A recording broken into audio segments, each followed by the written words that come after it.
বন্ধুরা, তোমরা সবাই কেমন আছো? আশা করি খুব ভালো রয়েছো। আর আমিও বিন্দাস আছি। চলে এসেছি একটা নতুন জায়গায় পুজো কাটাতে।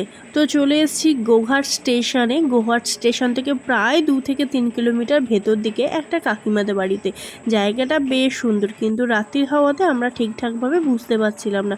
তো যাই হোক, চলো এখন চলে এসেছি যেটার জন্য মেন এসেছি, সেটা হচ্ছে কালী পুজো ছিল। আর কালী পুজোর এইখানে হচ্ছে বাজনা বাজছে। তোমরা তো শুনতেই পাচ্ছ আমার ব্যাকগ্রাউন্ডে ঢাকের আওয়াজ তো হচ্ছেই। তো চলো, কালকে সকাল না হলে তো তোমাদের সেইভাবে তো আমি কিছু দেখাতে পাচ্ছি না বা বোঝাতেও পারছি না। তো কালকে আছে 3টে পাঠা বলি, প্লাস অনেক রকমের পুজো আছে, অনেক কিছু আছে, হরিণুট আছে, ঠিক আছে। তো অনেক কিছু আছে, চলো সেই সব ভিডিওগুলো তোমার সাথে শেয়ার করব। তো ভাবলাম রাতের বেলা যেহেতু কাদা ফাদা মারিয়ে এসেছি, গ্রামের পুরো রাস্তা, লাল মাটির রাস্তা, কালকে তোমাদেরকে দেখাবো, মানে পরের ভিডিওগুলো দেখতে থাকো, তোমরা সব বুঝতে পারবে, ঠিক আছে।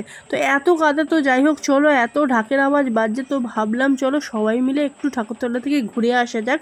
আর এদিকে দেখলাম গ্রামের দিকে একটাই মন্দিরে, মানে ছোট মন্দিরে একটা পুজো হচ্ছে, আর এদিকে কত লোক।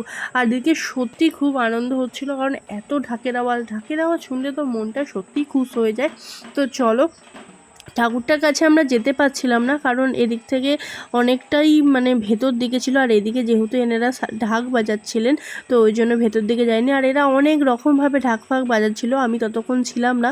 পরে শুনেছিলাম কাকিমাদের মুখ থেকে নাকি পিঠের ওপর সব দাঁড়িয়ে পিরামিড মতো করে তারপরে নাকি ঢাক ফাক বাজানো হয়েছে, অনেক কিছু হয়ে গেছে। তো সেগুলো আমি মিস করে গেছি, সেগুলো তোমাদের সাথে দেখাতে পারিনি। তো যাই হোক চলো, আজকে যখন এসছি এখানে যা যা করছি বলতে যা যা আমরা এখানে থাকবো ঠাকুর পুজো নিয়ে, তো সেগুলো সমস্তটাই তোমাদের সাথে শেয়ার করার চেষ্টা করবো। আর রাতেরবেলা এখানে থাকাটা পক্ষে সম্ভব না, কারণ কাকিমারাও থাকবে না, কারণ কাকিমারা সারাদিন কাজ করেছে।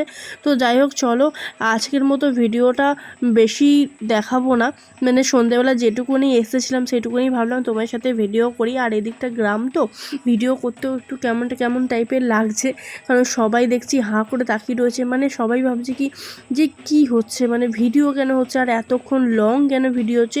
আর এই দিকে দেখছি যে কত বাজি ফুটছে, মানে সেই আমাদের এদিকটা কি হয়, মানে আমাদের এদিকটা বলতে আমরা যে খুব শহরে থাকি তাও না, আমাদের এদিকটা হচ্ছে খুব মানে একটুখানি গ্রাম একটুখানি শহর এরকম মিলিয়ে, মানে যেটা হয় আর কি সেরকমই ব্যাপারটা, ঠিক আছে। বাট আমাদের এখানে মানে এরকম নর্মাল কোনো পুজোতে কিন্তু বাজি ফোটে না, বাট এখানে দেখলাম মারাত্মক লেভেলের বাজি ফুটছিল। আর চারদিকে তো ডিজের গান, বাপরে বাপ, পুরো রেষারেষি হচ্ছিল।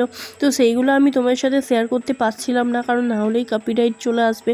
তো যাই হোক, এদিকে দেখতেই পাচ্ছ যে ঢাকিওয়ালাগুলো কত রকমভাবে ঢাক বাজাচ্ছে, ঠিক আছে। তো এইগুলোই আমরা শেষ পর্যন্ত দাঁড়িয়ে আর দেখার ধৈর্য ছিল না, ঠিক আছে, কারণ আমি একদম অফিস থেকে ডাইরেক্ট ওখানে গেছিলাম, তো তার জন্য আমার আর ভালোও লাগছিল না। তো চলো পুরো ভিডিওগুলো দেখতে থাকো, চ্যানেলটিকে সাবস্ক্রাইব করে রাখো, সব ভিডিও